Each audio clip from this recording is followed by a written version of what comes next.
Bueno, el cráneo sin contraste ayuda a ver malformaciones, hidrocefalia, bla, bla, bla. En cambio, con contrastes para tumores, masas y así.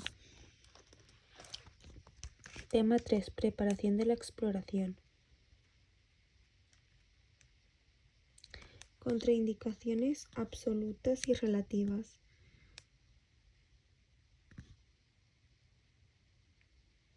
Vale. Contraindicaciones absolutas y relativas. El desplazamiento de elementos ferromagnéticos cuando están sometidos a un campo magnético puede suponer un riesgo para la salud y, en los casos más graves, comprometer su vida. En pacientes portadores de materiales ferromagnéticos se debe anotar en la historia clínica y debe constar en el formulario del cuestionario de seguridad cuando lo rellena el médico que pide el estudio. Hay que tener en cuenta la potencia del campo magnético estático y de los gradientes. La mayoría de los implantes solo ensayan para intensidades de campo magnético de hasta 1,5 teslas T. Localización y orientación del material, riesgo de lesión en estructuras adyacentes, tiempo que lleva colocado el dispositivo, composición del material. Hay que consultar la ficha técnica del dispositivo, donde se especifica el modelo exacto y su compatibilidad de la resonancia. Los elementos de los dispositivos pueden clasificarse en seguros, condicionales e inseguros. Seguros. Ningún riesgo para la realización de la prueba. Están formados por materiales no ferromagnéticos ni metálicos. Condicionales. La resonancia es segura, dependiendo de la potencia del campo magnético, la configuración y el tiempo que lleve implantado. Inseguros. No pueden ser sometidos a resonancia bajo ninguna circunstancia. Es fundamental informar al paciente de los riesgos e indicarle que avise con el dispositivo de alarma en caso de cualquier incidencia. La mayor parte de las contraindicaciones absolutas se debe a implantes activados eléctrica, mecánica o magnéticamente. La mayoría de las pruebas se realizan con equipos de 1,5 teslas, porque los resultados pueden no ser válidos para los equipos de 3 teslas, cada vez más habituales. La resonancia magnética es una prueba insegura y por tanto es absolutamente contraindicada. En los casos existen tres claros riesgos.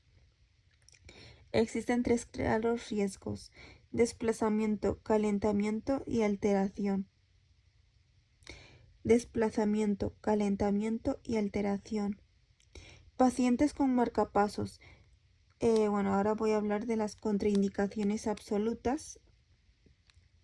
Pacientes con marcapasos, sean permanentes o transitorios o con desfibriladores automáticos implantables, riesgo de migración, alteración de la programación, pérdida del sincronismo, aumento de la temperatura en contacto con superficie miocárdica, generación de corrientes inducidas que pueden ocasionar estímulos arritmogénicos. Pacientes con contraindicaciones absolutas.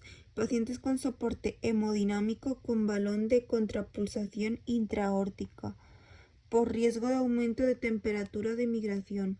Pacientes con catéteres centrales tipo Swan-Ganz. Riesgo de lesiones por calor o alteraciones del funcionamiento del catéter, aunque no tienen elementos ferromagnéticos, son considerados pacientes de alto riesgo si se van a emplear antenas de cuerpo. Contraindicaciones absolutas: implantes cocleares, riesgo de quemaduras y mal funcionamiento, bombas de infusión de fármacos implantables, pueden retrasar de forma temporal la perfusión del mismo en el 10% de los casos, neuroestimuladores, pueden calentarse. Las contraindicaciones absolutas. Otros elementos considerados contraindicaciones absolutas: prótesis oculares, esfínteres y estomas magnéticos, clips intracerebrales no resonanciamente compatibles, prótesis valvulares cardíacas, no son compatibles con la reso, cuerpo extraño metálico, expansores de mama. Contraindicaciones relativas. Los tatuajes por los pigmentos de naturaleza metálica como el óxido de hierro. No podrán entrar tatuajes recientes de menos de 6 semanas de realización, porque pueden producir calor o quemazón.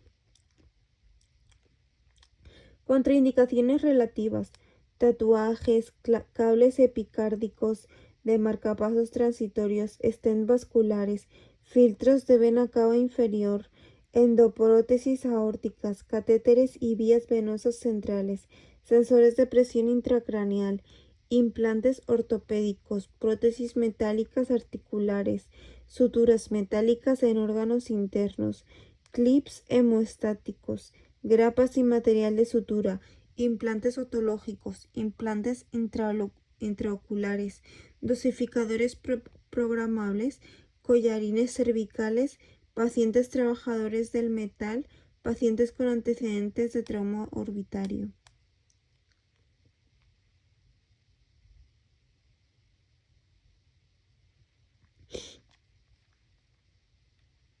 Vale.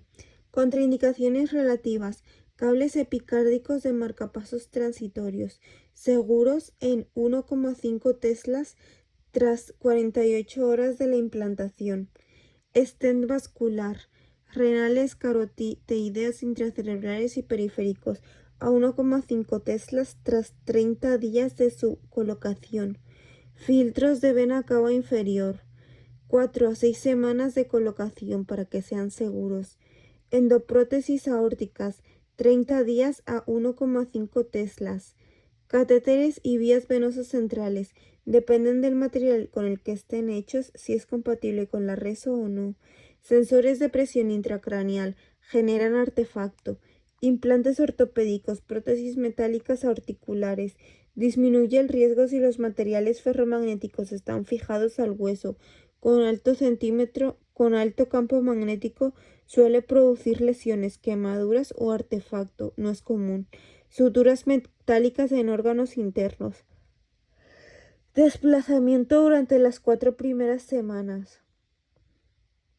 Contraindicaciones relativas: clips hemostáticos antiguos con materiales ferromagnéticos, solo si son así. Grapas y material de sutura, depende de la zona y de si son materiales diamagnéticos. Implantes intraoculares. Dosificadores programables, habrá que volver a programarlos tras la reso. Collarines cervicales, sufren calentamiento. Pacientes trabajadores del metal, son propensos a tener restos de virutas metálicas, realizar previamente un TC o radiografía. Pacientes con antecedentes de trauma orbitario, previamente radiografía y TC. Contraindicaciones relativas: en estudios de contraste endovenoso, la lactancia e insuficiencia renal y alergia al contraste. Lactancia: esperar 24 a 48 horas para amamantar, para asegurar la eliminación del contraste. Insuficiencia renal: riesgo de fibrosis sistemática nefrogénica. Alergia al contraste: no se usará contraste salvo en casos en los que se pueda realizar con premedicación y monitorización del paciente. Pacientes con asma o con historial de alergias tienen un riesgo algo mayor de presenciar reacciones adversas al gadolinio.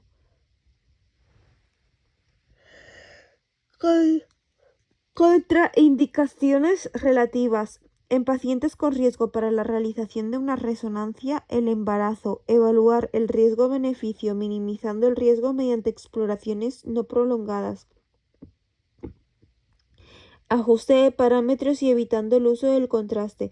El contraste paramagnético no debe administrarse y el basado en quelatos de gadolinio atraviesa la barrera placentaria llegando al feto. Pacientes inestables, con riesgo de sufrir parada cardiorrespiratoria. Pacientes con riesgo de convulsiones. Pacientes claustrofóbicos. Valorar los equipos abiertos o la sedación. Pacientes pediátricos, la sedación varía según el centro. Se seguirán las guías apropiadas para su edad y patología. Se monitorizarán visualmente al paciente. En neonatos y niños pequeños hay que prestar atención a la temperatura y signos vitales. Los familiares que vayan a permanecer en la sala de exploración deberán rellenar también el cuestionario. Pacientes con intolerancia al aumento de temperatura. pacientes febriles con capacidad de sudar menoscabada o con aislamiento térmico, pacientes con obesidad. 3. Cuestionario de seguridad en resonancia magnética. El cuestionario de seguridad de resonancia es un documento en el que explica qué consiste la prueba, con una pequeña introducción y explicación al paciente. Además, hay una serie de preguntas de manera sistemática para recoger toda la información necesaria a valorar a la realización eficaz del estudio. Por ejemplo, datos de identificación del paciente, edad, antecedentes quirúrgicos y clínicos como reacciones alérgicas, diabetes, etc. Posibles elementos externos e internos, situación de embarazo, posibilidad de estar embarazadas, lactancia, claustrofobia e intervenciones quirúrgicas previas.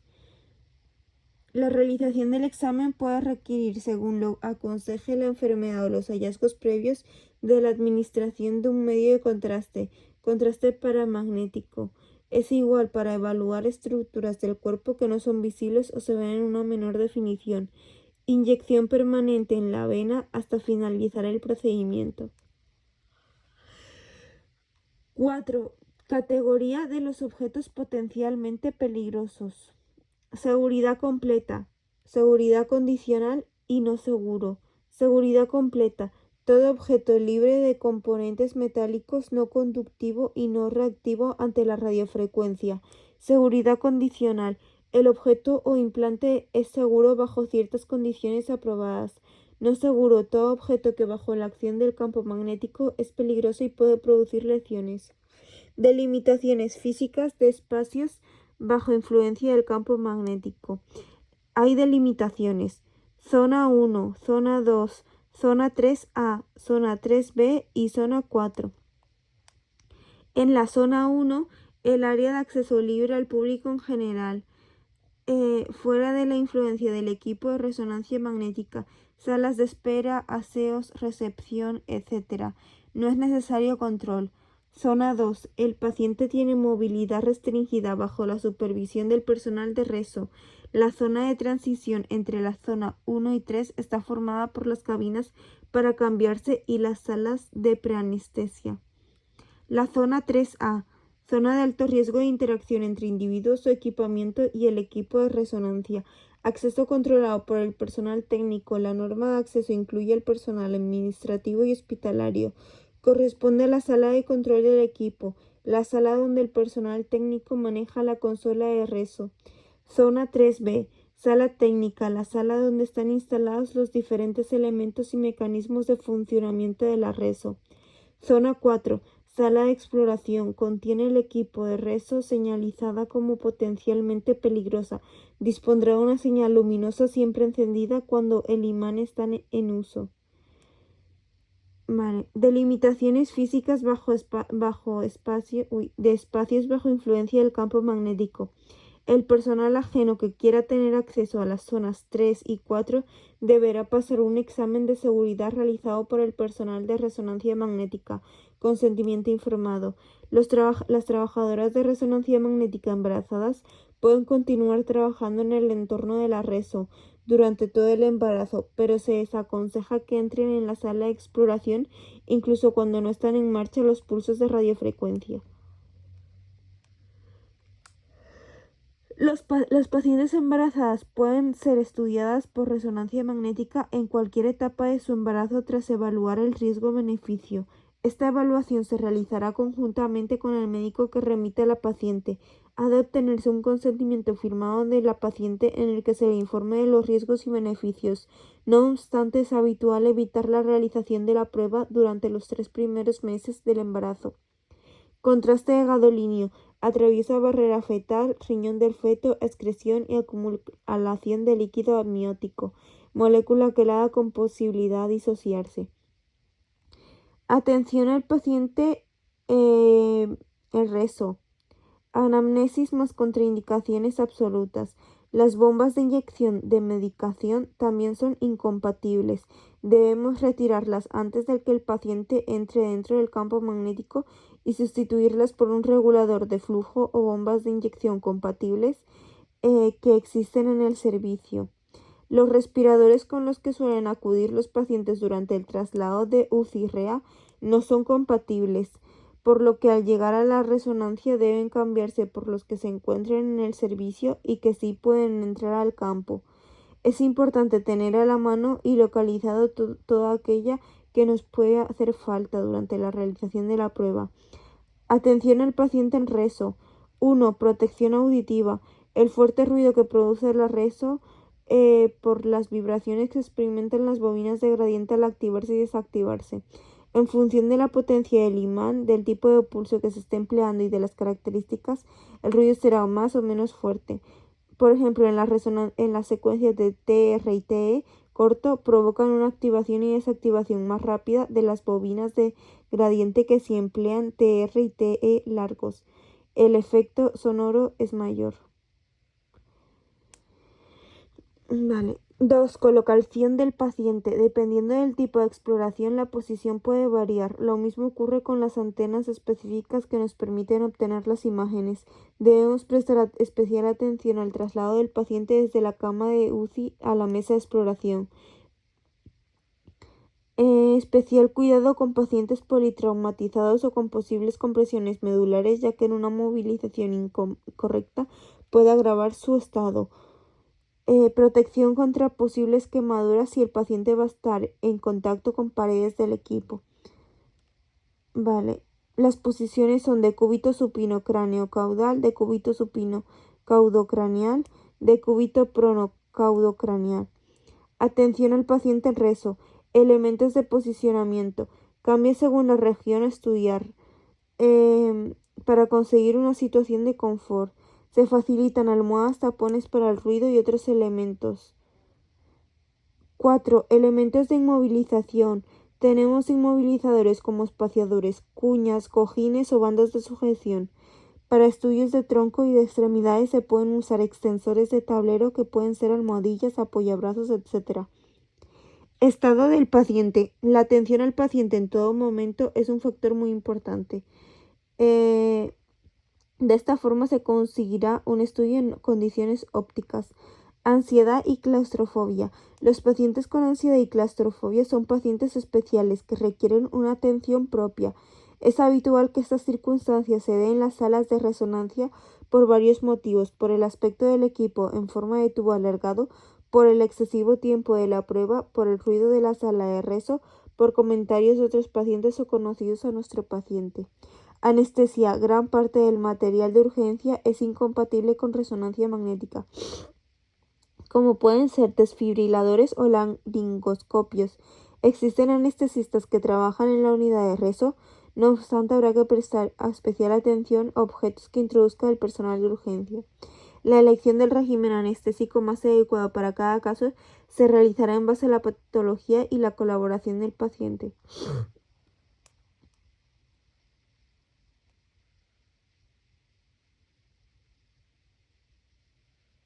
Vale.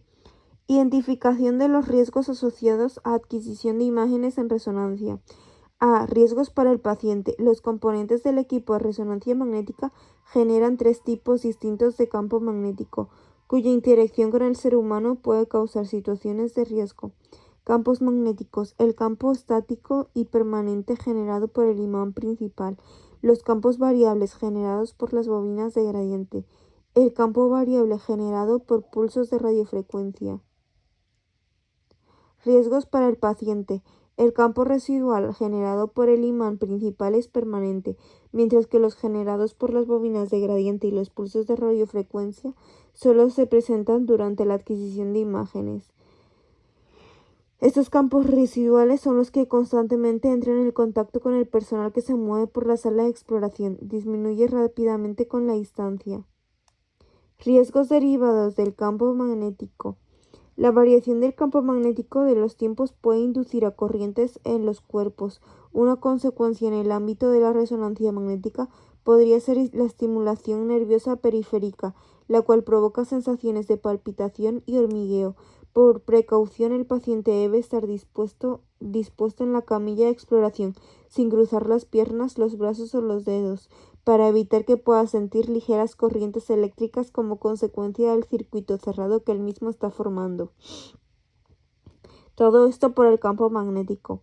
Ahora, riesgos derivados de la radiofrecuencia. El efecto biológico más importante por emisión de radiofrecuencia es el depósito calórico, el aumento de la temperatura. La interacción de la radiofrecuencia con los tejidos vivos puede producir un calentamiento excesivo. El parámetro SAR es cuantificado de manera continua por el propio equipo de resonancia magnética mediante una forma matemática que relaciona los elementos citados. SAR, energía que deposita la radiofrecuencia por unidad de masa. Por eso la importancia de tener en cuenta el peso del paciente. Se debe evitar que un paciente cruce las manos o los pies, pues el contacto puede formar bucles de corrientes derivado de la radiofrecuencia y producir quemaduras. Riesgos derivados de los líquidos criogénicos. El efecto quench. El riesgo radica en su baja temperatura. En imanes superconductores se usa helio líquido como refrigerante. Si entra en contacto con el cuerpo puede producir congelaciones. Además, la expansión del gas durante su evaporación desplaza oxígeno, por lo que puede causar asfixia si una persona lo inhala. El efecto quench. Fuga de helio del interior de los equipos de resonancia superconductores. El helio, al salir a temperatura ambiente, deja de ser líquido y se transforma en gas. La fuga hace que el equipo pierda su refrigeración. Reacciones adversas a los medios de contraste. Hay reacciones leves, moderadas y severas. Reacciones leves constituyen signos y síntomas autolimitados con poca progresión que incluyen náuseas, vómitos, prurito, abones, enrojecimiento y ansiedad. Reacciones moderadas. Los signos y síntomas son más pronunciados. Incluyen hipertensión, hipotensión ligera, broncoespasmo, edema laringeno, eritema generalizado. Reacciones severas son signos y síntomas que frecuentemente amenazan la vida del paciente, como edema laríngeo progresivo, hipotensión marcada, paro cardiorrespiratorio. El tratamiento que se aplicará es más relevante, más urgente y agresivo conforme aumente la gravedad. La mayoría de las reacciones leves no precisan tratamiento farmacológico, sino que bastará con observación y algunos fármacos. Seguridad universal. Lavado de manos, guantes, mascarillas y gafas de protección. Pacientes especiales. Los pacientes especiales. Seguridad en el paciente pediátrico. Hacerles entender a qué pruebas se les va a someter. Suelen estar sedados. Contacto visual. Los signos vitales del paciente sedado debe estar siempre vigilado. Neonatos y niños pequeños. Necesario prestar atención a temperatura corporal. El niño debe estar arropado de una manera equilibrada. Debemos también adecuar los pulsos de radiofrecuencia a su edad y peso. Muy importante, control del SAR. Usar un lenguaje sencillo. Los pacientes especiales son pacientes especiales con necesidades especiales. 1. Pacientes obesos. 2. Pacientes politraumatizados. Y 3. Otros. 1. Pacientes obesos. Conocer el peso límite que soporta la máquina, tal.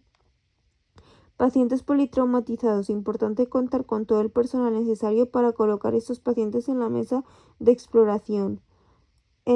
Otros. Pacientes que requieren monitorización de sus constantes vitales.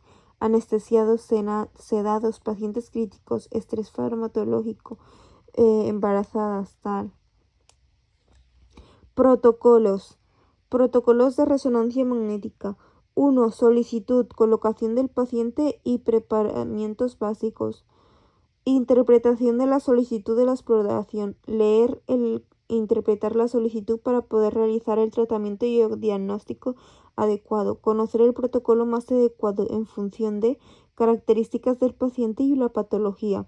Los estudios de resonancia magnética suelen estar limitados a una zona anatómica y requieren unas secuencias específicas según la patología a estudiar que están determinadas por el protocolo. Posicionamiento del paciente en la mesa de exploración para que se le haga bien. La clave del éxito se basa en posicionamiento, elección de la bobina, centrado de bobina paciente mediante luz láser sobre la mesa de exploración, coincidencia de luz láser, centro antena. El estudio de resonancia requiere 2 sistemas de referencia centrado, 1 sobre la mesa de exploración y 2 orientar los cortes en los 3 planos. Posicionamiento del paciente en la mesa de exploración. 1. Colocación del paciente, más confort. Cuñas, se eliminan tensión de espalda. Los distintos dispositivos, bobinas. Sincronismo cardíaco respiratorio. 2. Distintos recursos para el posicionamiento de la sala de exploración. 3. Prestar atención a las zonas del cuerpo que pueden tener contacto entre sí o con otros elementos utilizados. 4. Bobinas susceptibles al calentamiento no pueden estar en contacto directo con el paciente. 5. Aislamiento acústico, tampones o auriculares. 6. Entregar timbre de seguridad. 7. Tapar con sábana por las bajas temperaturas. 8. Al programar la secuencia, ajustarlo en 3 planos, acorde a las referencias anatómicas. Bobinas de radiofrecuencia. Las bobinas de radiofrecuencia deben estar lo más ajustadas posibles, aunque garantizando que cubra la región de interés, tan pequeña como sea posible y tan grande como sea necesaria. Las bobinas de radiofrecuencia, que no quede justa. Ajuste en el centro de la antena, región de interés. Señal más débil según nos alejamos del centro y señal más fuerte cuando nos acercamos al centro. Las bobinas de radiofrecuencia deben de estar lo más ajustadas posibles, garantizando que cubre la región de interés, tan pequeña como sea posible y tan grande como sea necesaria. Vale. Centrado y colocación definitiva en la posición de exploración. La señal se va perdiendo según nos alejamos de la bobina. Más lejos, menos señal. Importancia: que el centro de la misma coincida con el centro de la zona a estudiar. Vale. Grosor de corte. Parámetro variable según la zona que se vaya a estudiar. Intervalo de corte. Espacio que se encuentre entre cada corte. FOV. Campo de visión de la zona a estudiar. El field of view es como el cuadradito. Recordatorio de los principios básicos. Matriz.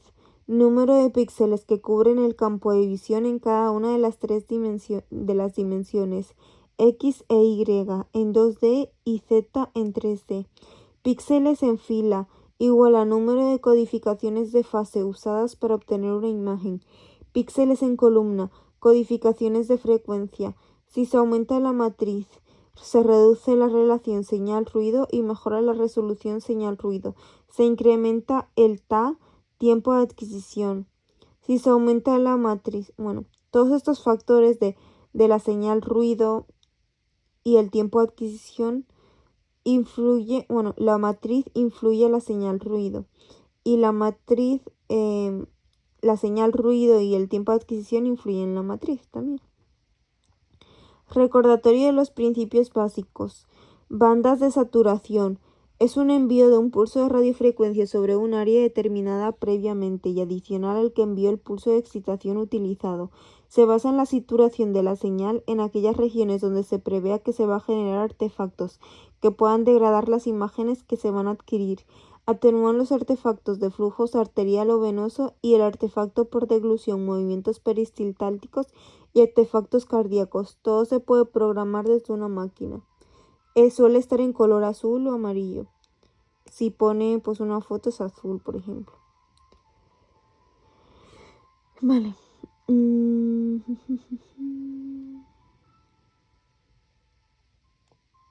Bueno, otras cuestiones a tener en cuenta son la petición de la exploración solicitada, consentimiento informado, vía, en caso de contraste intravenoso, recepción del paciente y colocación, dispositivo de soporte y confort, preparación del equipo, bomba de contraste, conexión de la bomba y antenas, timbre.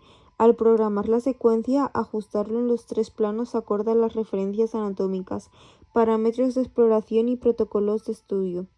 Otras cuestiones a tener en cuenta, no siempre, pero conocer exactamente el modelo del dispositivo y la decisión del radiólogo.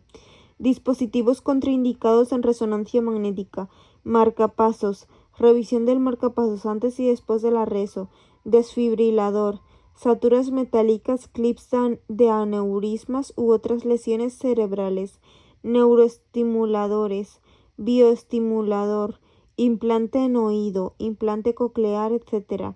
Bombas de perfusión, expansor de mama 100% contraindicado. Otras cuestiones a tener en cuenta: el cuestionario de seguridad, que son preguntas. Bueno. Otras cuestiones a tener en cuenta: audífonos, prótesis dentales retirables, pelucas, lentillas de color, piercing, hebillas, horquillas, pendientes, bueno, todo.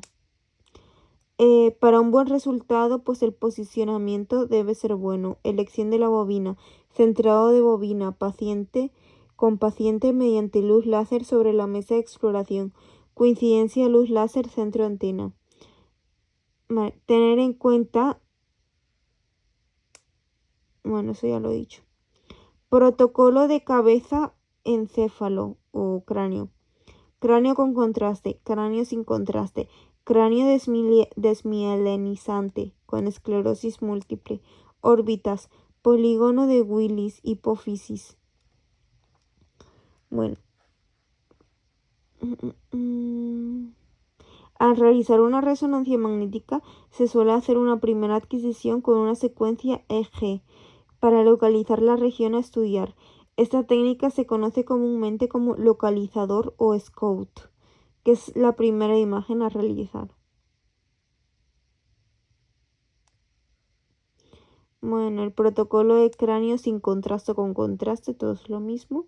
Es que tendremos de referencia el cuerpo calloso, pero si hablamos anatómicamente será el nación en general.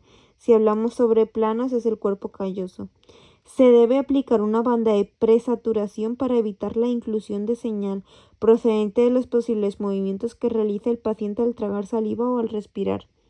Las referencias anatómicas: sagital, paralelo al cuerpo calloso y línea media. Coronal, la línea media del cerebro. Vale. Con contraste siempre se utilizará una T1, ¿vale? En ocasiones, ante la adquisición de contraste, se recomienda acudir en ayunas y medicación de creatinina y medición de creatinina. La medición de creatinina se recomienda principalmente porque es un indicador de la función renal. Ayuda a evaluar la seguridad del uso de contraste de gadolinio, ya que este se elimina por vía renal, especialmente importante en grupos de riesgo. Se utiliza el contraste de gadolinio en T1. La esclerosis múltiple. Esta patología se caracteriza por la aparición de lesiones desmielinizantes próximas al cuerpo calloso y a los ventrículos laterales de los pacientes jóvenes. La secuencia más adecuada para la detección de la esclerosis múltiple es FLAIR. Para determinar la actividad de las lesiones hay que administrar contraste, sí o sí. Vale. El SCOUT o Survey es una secuencia localizadora o de planificación que se realiza al inicio de la resonancia magnética, la primera imagen que sacamos para ubicar anatómicamente. El estudio DWI, Diffusion Wave Imaging, es una técnica que permite detectar y evaluar el movimiento de las moléculas de agua en los tejidos. Cuando la mielina se daña, cambia la forma de moléculas de agua se mueven, difunden alrededor de las células nerviosas. Esto es igual a la detección por DWI. La técnica DWI es sensible a estos cambios en la difusión del agua. Vale.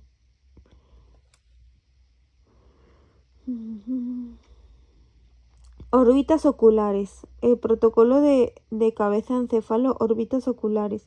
Para el estudio de lesiones poco profundas en el glóbulo ocular y lesiones periorbitarias, es posible el uso de microantenas que, ubicadas próximas a la lesión, proporcionan imágenes más resolutivas, con campos de visión muy reducidos.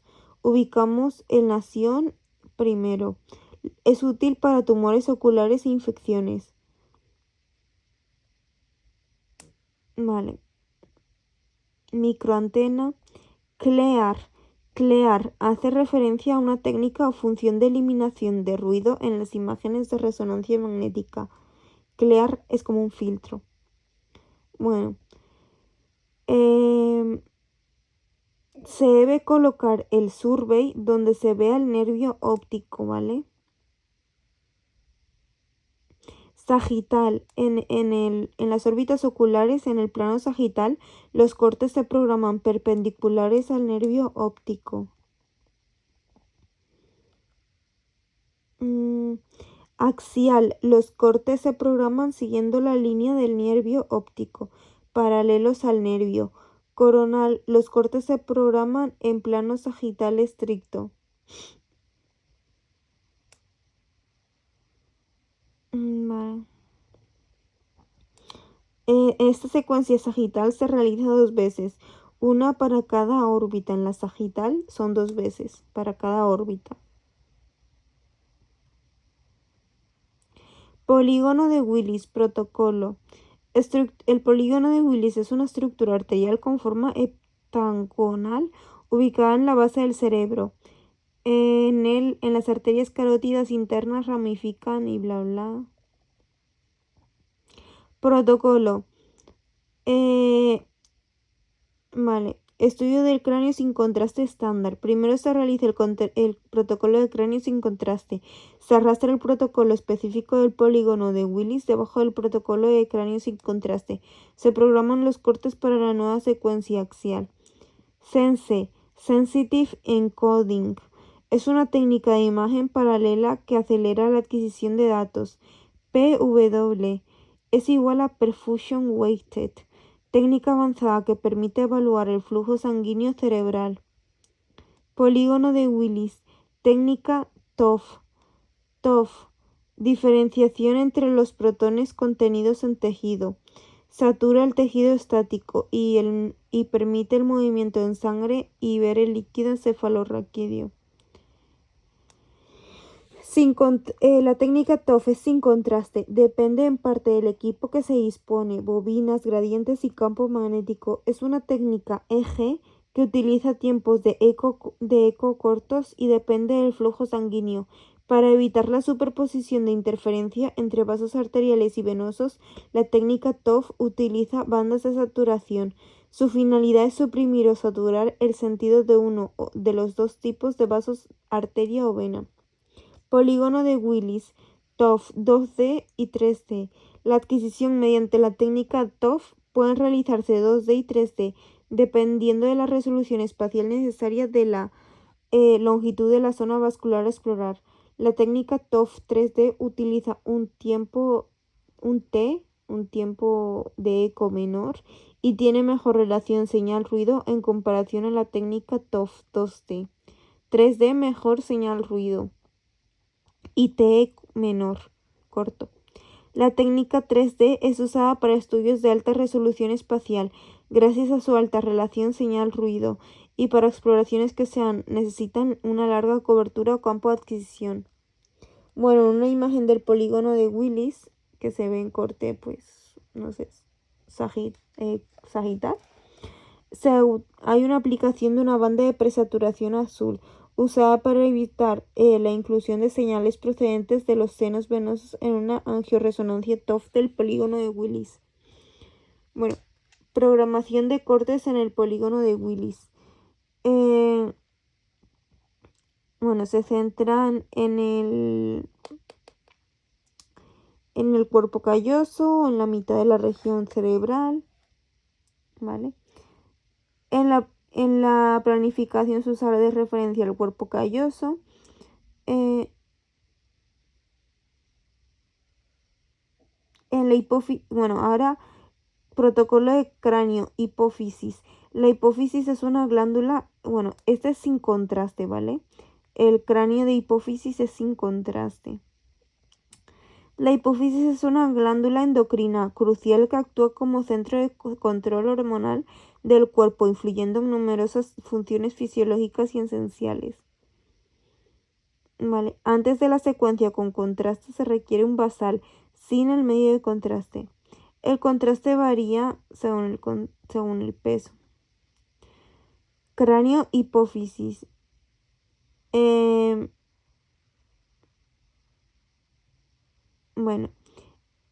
primer axial se planifica igual que un cráneo estándar con el cuerpo calloso. En el coronal se planifica siguiendo la cisura longitudinal, la línea media, centrando el paquete en la hipófisis. Axial, siguiendo de referencia la línea media o cisura longitudinal, que divide el cerebro en dos hemisferios, centrando el paquete en la hipófisis.